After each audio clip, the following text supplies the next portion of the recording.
வணக்கம். Palani Vinayaka Jothidam M P Aranganathan Gajamugan Astro TV சேனலுக்காகவும் Palani Vinayaka Jothidam Astro TV சேனலுக்கும் நம்ம பதிவுகள் போட்டு வர்றோம்.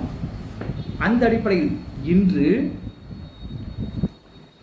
ராகு கேது தோஷத்தை எளிமையாக போக்குவது எப்படி, அதற்குரிய விநாயகர் வழிபாடு என்ன அப்படிங்கிறத பற்றி ஒரு பதிவு.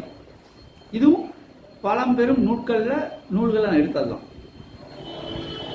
விநாயகரை எப்படி கும்பிடுன்றது, விநாயகர் அது வலம்புரி விநாயகராக இருந்தாலும் சரி, இடம்புரி விநாயகராக இருந்தாலும் சரி, கும்பநிலை அப்படி சென்ட்ரல் இருந்தாலும் சரி, பலன்கள் தருவதில் மாறுபாடு இல்லாதவர் விநாயகர். ஒரு சிலர் சொல்லுவாங்க வலம்புரி தான் கும்பிடணும், இடம்புரி தான் கும்பிடணும், அந்த கும்பத்தை வச்சுதான் கும்பிடணும்பாங்க. எல்லாமே விநாயகர் தான். அந்த விநாயகரை எப்படி கும்பிடணும்னு சில வழிமுறைகள் இருக்குது. அதை இப்போ பார்ப்போம். இது எதில் இருக்குன்னா விநாயகர் புராணம் என்ற ஒரு நூலில் நான் படித்தது. பழைய புக்கெல்லாம் வச்சிருந்தப்ப நான் அது படித்தது. அதை நான் ஒரு சில குறிப்பில் எடுத்து வச்சிருந்தேன். அதை இப்போ நான் சொல்கிறேன். மகப்பேறு இல்லை என்றால் அவர்கள் விநாயகரை மருத இலை கொண்டு அர்ச்சனை செய்யுங்கள், மாலையிட்டு வணங்குங்கள். மகப்பேறு கண்டிப்பாக கிடைக்கும். அடுத்து, எதிரிகள் தொல்லை நீங்க வேண்டுமா, அரச இலை கொண்டு விநாயகரை வழிபடுங்கள். அரச இலையில் மாலை கட்டி போடுங்கள், உங்கள் எதிரிகள் தொல்லை நீங்கும். இதர துன்பங்கள் என்னவா இருந்தாலும் சரி நீங்க வேண்டுமா, அகத்தி இலையில் விநாயகருக்கு மாலை கட்டி போடுங்கள்.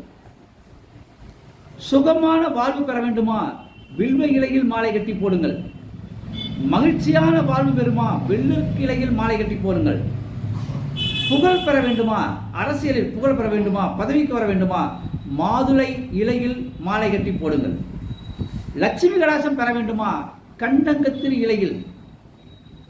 பண வரவு வேண்டுமா, கண்டங்கத்திரி இலையில் விநாயகருக்கு மாலையிட்டு வழிபடுங்கள். அடுத்து, விநாயகரை இப்படி கும்பிடலாம்.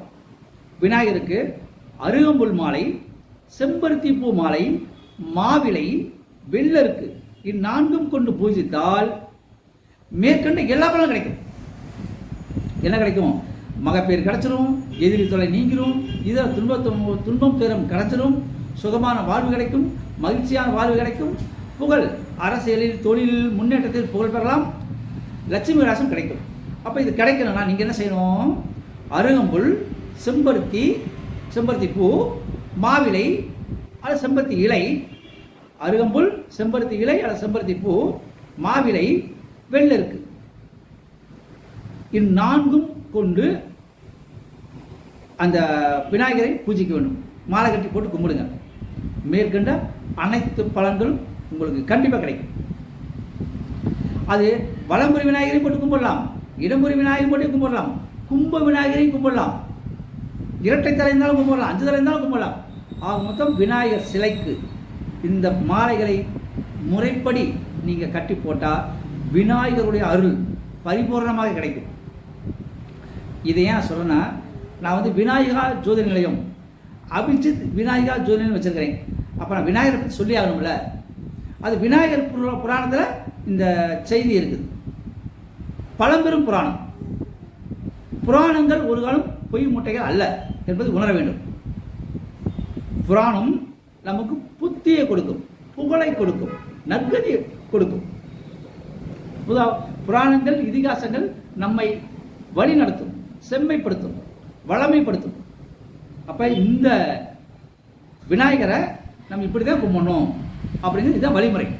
அப்ப விநாயகரை இந்த முறையில் நீங்க கும்பிட்டு பாருங்க, கண்டிப்பா உங்களுக்கு பலன் கிடைக்கும், உறுதியான பலன் கிடைக்கும், நிச்சயமான பலன் கிடைக்கும்.